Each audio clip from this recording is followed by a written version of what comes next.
আল্লাহ মোবাইলের গুনাহ থেকে গোটা জাতিকে হেফাজত করেন। মোবাইল অদৃশ্য একটা মরণাস্ত্রের নাম। আরে 15 বছর, আর এখন তো বাচ্চা তো একেবারে মনে হয় যেন বুদ্ধি লইয়েই দুনিয়ায় আইয়ে। কি মোবাইলের ডাইন বাম কিছু বুঝি না, বাচ্চারা সব বুঝে। কথা ঠিক না?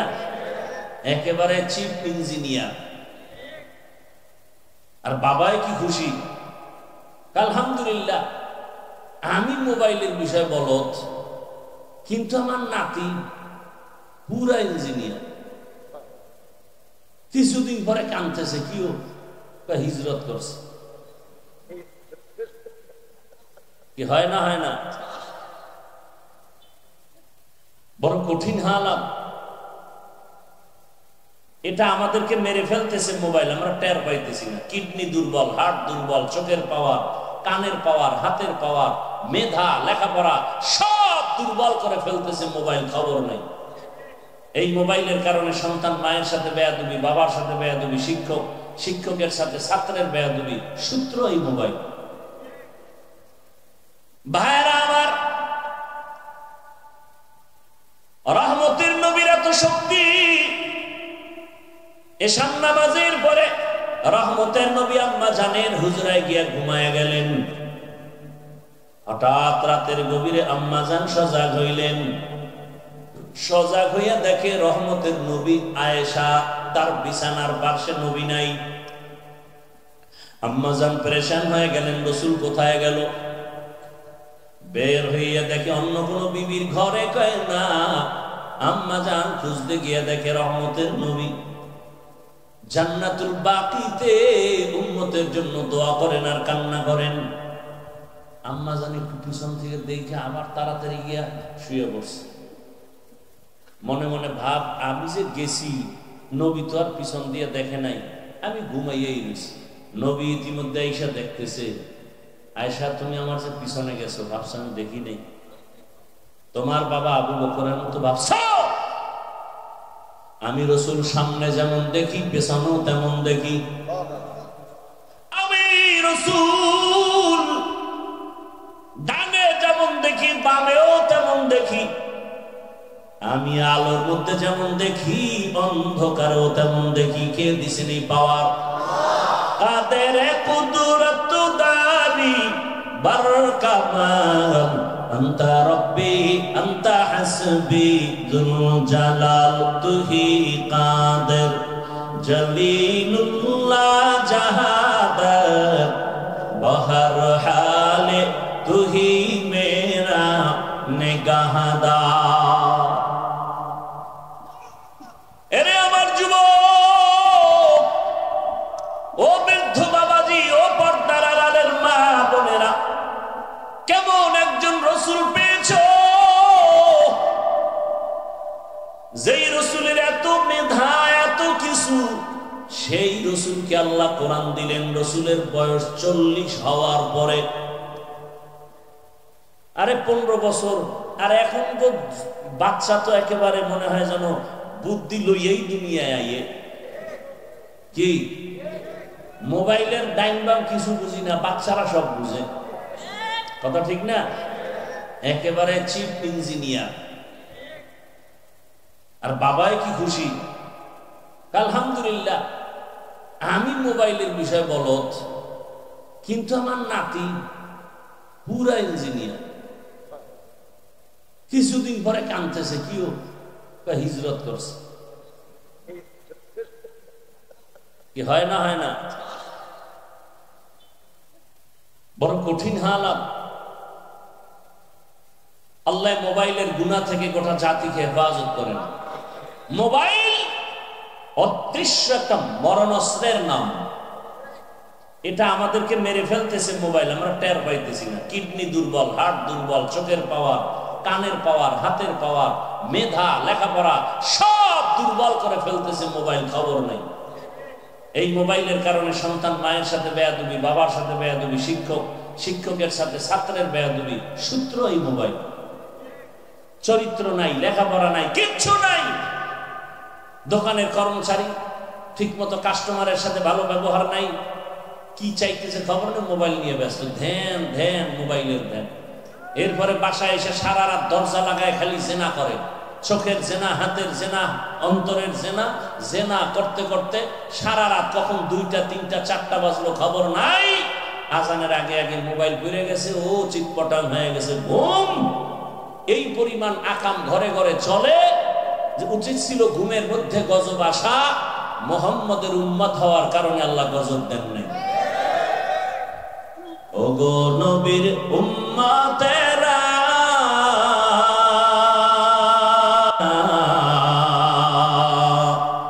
কোরআন হাদিসের চলো যখন যাহা চায় মনে,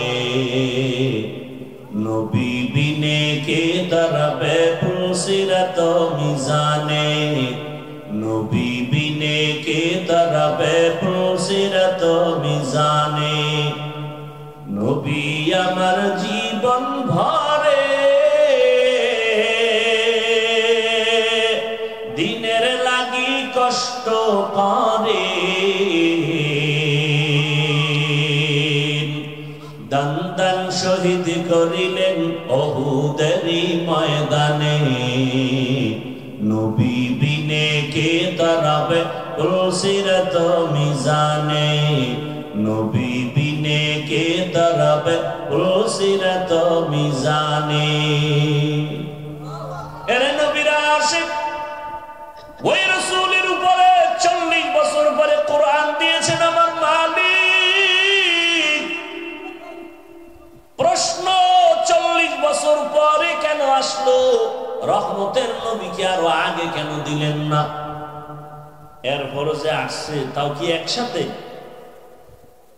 প্রথমে আসছে কোরআনের 5 আয়াত, ইকরা বিসমি রাব্বিকাল্লাযী খালাক, খালাকাল ইনসানা মিন আলাক, ইকরা ওয়া রাব্বুকাল আকরাম আল্লাযী আল্লামা বিল কলম, আল্লামাল ইনসানা মা লাম ইয়ালাম। মাত্র কয় আয়াত? 5টা আয়াত নিয়ে আসছে। জিব্রাইল হেরা পর্বতের গুহায় ঢুকলেন, দুইটা রাসূলকে দাঁড় করালেন, বুকের সাথে সিনার সাথে লাগাইয়া জিব্রাইল হালকা একটা চাপ দিয়ে বললেন ইকরা। নবী বলেন মা আনা বিকারিন, আমি পড়তে জানি না। আর একটা মৃদু চাপ দিলেন ইকরা, নবী আপনি পড়ুন। নবী আবার জবাব দিলেন মা আনা বিকারিন, আমি পড়তে জানি না। কয় চাপ? এবার খুব জোরে একটা চাপ দিলেন, এত জোরে রহমতের নবী বলেন আমার শরীরে জ্বর, মনে হয় যেন মরণের কষ্ট শুরু হয়ে গেল। এই যে এক চাপ দিয়ে জিব্রাইল গেছি গিয়া, 3 বছরে আর খবর নেই, আর কোরআন নিয়ে আসে না। 3 বছর পর আবার যখন আয়াত নিয়ে আসেন, আবার আয়াত নাজিল হয়ে গেল 3 বছর পরে, ইয়া আইয়ুহাল মুদ্দাসসির কুম ফাআনযির ওয়া রাব্বাকা ফাকাব্বির ওয়া সিয়াবাকা ফাতাহহির। এইভাবে আপনাদের জানা থাকলে বলেন, এত বড় দামি ব্যক্তির কাছে কোরআন আসতে কয়দিন লাগছে? পুরাটা সবাই রাসূলের কাছে কোরআন আসতে কতদিন লাগছে? কয় বছর? 23 বছর। 250 গ্রাম ওজনের কোরআন সৃষ্টির শ্রেষ্ঠ ব্যক্তির কাছে আসতে লাগছে কত বছর? সেই কোরআন রাতারাতি পড়ে আপনি মুফাসসির হবেন, এত সোজা? হ্যাঁ, এত সোজা? মিয়া আলিফ বাতা 29টা অক্ষর শিখতে ওস্তাদ লাগে, আর আপনি ওস্তাদ ছাড়া মুফাসসির। আল্লাহ হেদায়েত দান করুন। তাফসীর করার যোগ্যতা এত সহজ। আল্লাহ হেদায়েতের দৌলত আমাকে দান করুন। এতক্ষণ বুঝাইলাম কোরআনের হাকিকতে ওজন কত। 5 আয়াতের চাপ রাসূল সইতে পারে নাই। আল্লাহ তাআলা মানুষকে দিলেন ওই কোরআন, নবী বলেন আকরাইয়া ধরো, আর আমার সুন্নতের আদর্শটা আকরাইয়া ধরো। আমি চ্যালেঞ্জ দিলাম, তোমার ঈমানও যাবে না, সম্মানও যাবে না। আজ বর্তমানে তাকান, যার কাছে কোরআন আছে, রাসূলের আদর্শ আছে, এদের মতো সম্মানে শান্তিতে কেউ নাই। সে জেনারেল লাইনের হোক, সম্মানে আছে। রসুলের আদর্শ এত সুন্দর, জমিনের মধ্যে আর এত সুন্দর আদর্শ কারো কাছে নাই। রসুলের আদর্শের মধ্যে এমন এক সময় নবী মক্কায় আসেন, মক্কার মানুষ বড় নাপাক, চরিত্রহীন, লম্পট, কত খারাপ। বাইতুল্লাহর চারদিকে এরা তওয়াফ করে, নারী আর পুরুষ একসাথে উলঙ্গ। কি মনে হয় এরা ভালো না খারাপ? নারী আর পুরুষ উলঙ্গ হইয়া বাইতুল্লাহ তওয়াফ করে। এগো যুক্তি কি? কয় আমরা তো কাপড় চোপড় পবিত্র না, তাহলে বাইতুল্লাহ পবিত্র, তো এই নাপাক কাপড় লয়ে যাওয়া যায় না, এই জন্য কাপড় চোপড় ধুইয়া নারী পুরুষ একসাথে উলঙ্গ যায় তওয়াফ করে। এটা আঙ্গ দেশে কি কয়? অতি ভক্তি চোর, অতি ভক্ত চোর। একজনে পাগড়ির বয়ান শুই না, পাগড়ি নাই, লঙ্গি খুললে বেঁধে ফেলাইছে। এই আবেগ দিয়া কোনদিন ইসলাম চলে? ওরা পশু জবাই করে, রক্ত গিয়া বাইতুল্লাহর দেওয়ালে মাখে, মাখলেই মনে করে যে কোরবানি কবুল। আল্লাহ কয়, রসুল জানায় না,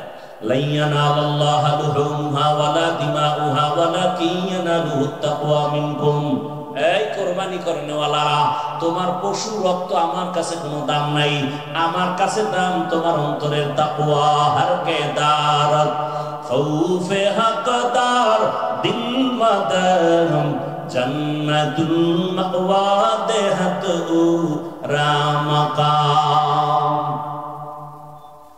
এরে রহমতের নবীর উম্মত, এমন নাপাক সমাজে রাসূল আছেন, যেই সমাজে কন্যা পছন্দ করে না, নারীদের পছন্দ করে না। কন্যা আসলেই বাবা বাজারে যায় না, লজ্জা, মানুষ গালি দিবে, লজ্জা দিবে। অনেক বাবা লজ্জায় পড়িয়া নিজের আপন কন্যার গলা টিপে মেরে ফেলেছে। কেমন জুলুম! এই সমস্ত দুই একটা জালেম এখনো দুনিয়াতে আছে। কন্যা হলে স্ত্রীর সাথে রাগ করে, ঝগড়া করে, আছে না নাই? সন্তান দেয়ার মালিককে। কন্যা হলে রাগ করে ওই কুলাঙ্গার। অথচ রহমতের নবী বলেন যে একটা কন্যা পেয়েছো, সে একটা জান্নাতের মালিক। যে দুইটা কন্যা পেয়েছো, দুইটা জান্নাতের মালিক। আমি মুহাম্মদের একটা ছেলেও নাই, আমিও 4 কন্যার বাবা। নবীজির কয় কন্যা? 4 কন্যা। নবীকে আমার ছেলে নাই। তোমরা কন্যা পায় এত কষ্ট পাও কেন? এই যাদের মেয়ে আছে এরা একটু আল্লাহর দিকে তাকায় বলেন, আপনি জানেনই, খবর নিছেননি, আপনাকে ছেলেরা বেশি মহব্বত করে নাকি মেয়েরা করে? এই যুবকরা, তোদের বোন আছে না? ভাইও আছে, বল ভাই তোর জন্য বেশি পেরেশানি করে না বোন? ভাই যদি বিপদে পড়ে অন্য ভাই বলে ব্যস্ত,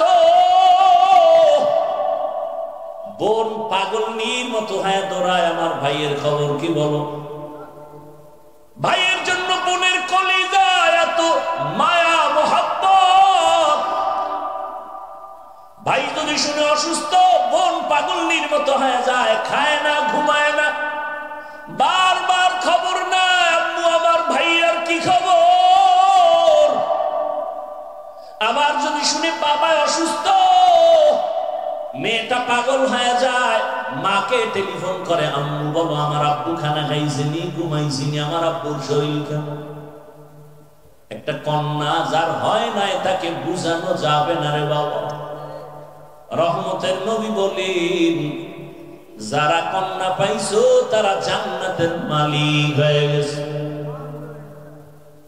ওই সময় কন্যাদের হত্যা করা হতো। রহমতের নবী এসে এমন আদর্শ উপহার দিলেন, মক্কার মানুষ কেমন যেন আদর্শ পায় দামি হয়ে গেল। আল্লাহ জিব্রাইলের পাঠায় কয়, যাও লিস্টি দিয়ে নবীরে জানাও, লিস্টির মধ্যে কয়েকজনের নাম আছে, এই নামগুলো পড়ে পড়ে শোনায় দিতে বলো। এই নামওয়ালা লিস্টিতে যারা, সবাই বিনা হিসাবে জান্নাতি।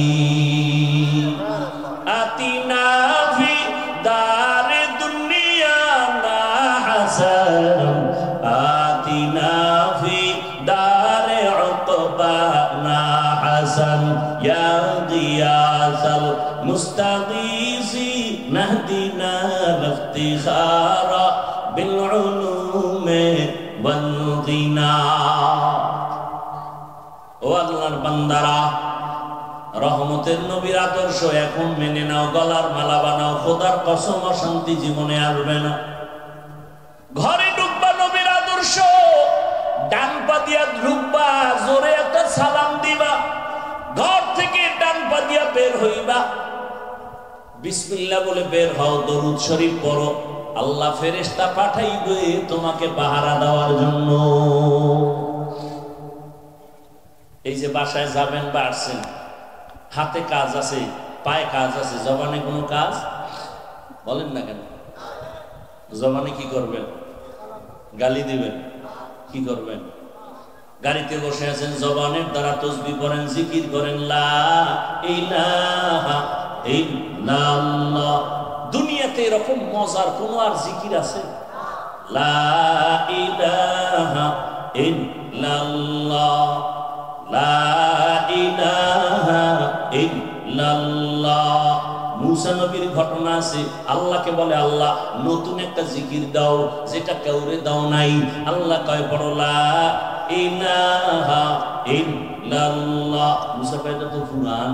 আল্লাহ কয়, মুসা জানুনি সারা আসমান জমিন ও ভেতরে সব এক পালায় যদি রাখো, আর লা ইলাহা ইল্লাল্লাহ আর এক পালায় রাখো, লা ইলাহা ইল্লাল্লাহর পাল্লা ভারী হয়ে যাবে। জিকির আছে জবানে? এই মিয়া, হুজুরে দোয়া করবে, তুমি জবানকে পবিত্র করো, মিথ্যা বন্ধ করো, গীবত বন্ধ করো, গালি বন্ধ করো, জবানে জিকির চালাও, দরুদ পড়ো, ইস্তেগফার করো। দোয়া করলেই কি কবুল। আমাদের জবান তো নাপাক হয়ে গেছে, সব সময় জিকিরে ফিকিরে থাকি। হাতে কাজ আছে, পায়ে কাজ আছে, জবানের কোনো কাজ। জবানে কি করব? সব সময় জিকির। কার জিকির?